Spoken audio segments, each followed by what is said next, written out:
If you're trying to remember a phone number, just the 7-digit one, what do you do when you're remembering the phone number? You say it over and over again, right? Or if you don't say it, you think it over and over again. And if someone distracts you, then you lose it. That's working memory, roughly speaking. So imagine you could do 4 digits and remember them. You could do 6, you could do 8, you could do 12. Likely not. 12 is really pushing it.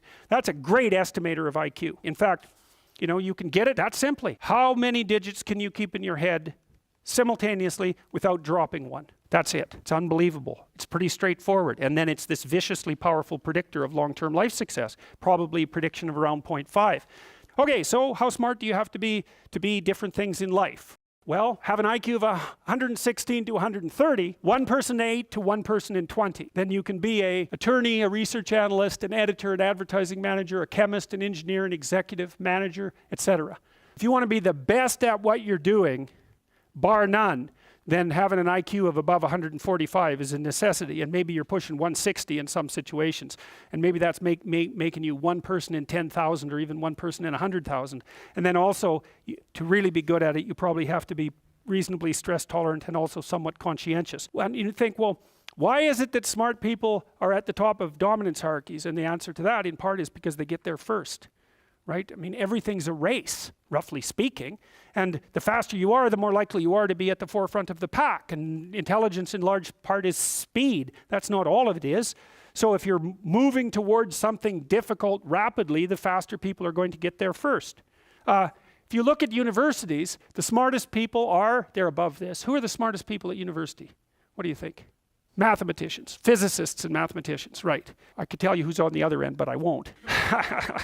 Yeah, I'd like to though. Anyway, now what you're starting to see is that as you move down the hierarchy, the jobs get simpler, they're more likely to be assigned by other people, or they're repetitive. Because what IQ predicts to some degree is how rapidly you can learn something, but once you've learned it, it doesn't predict necessarily how well you do at it.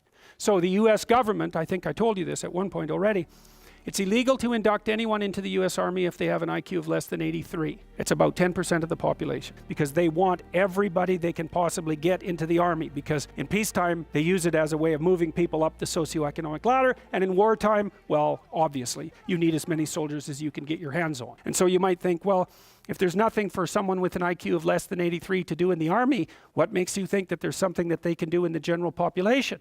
And the fact that neither side of the political perspective will take a good, cold, hard look at this problem means that we're going to increasingly have a structural problem in our societies, because we're complexifying everything so rapidly that you can't find employment unless you're intelligent. You guys are really going to face this, you know. Lawyers are disappearing like mad. And the reason for that is, you can look it up online. Increasingly, you can do things yourself if you're smart. And so, like, the working class people have been wiped out pretty nicely over the last 30 years by automation and various other things. It's the low end of the white collar class that's coming up next. So I'm not saying that lawyers are in the low end, but low end lawyers are in the low end of the white collar class. So there's still going to be plenty of positions for people who are creative and fast on their feet and super smart. In fact, those people are going to have all the money, and that's already happening to a great degree. You know, because if you're smart and you can use a computer, you're so smart it's just absolutely unbelievable. And I don't mean, you know, you can open Word. That isn't what I mean. I mean, maybe I mean you can program, and if you can't program, well, you're right at the next end. So if you haven't got that with you, you're going to be left behind.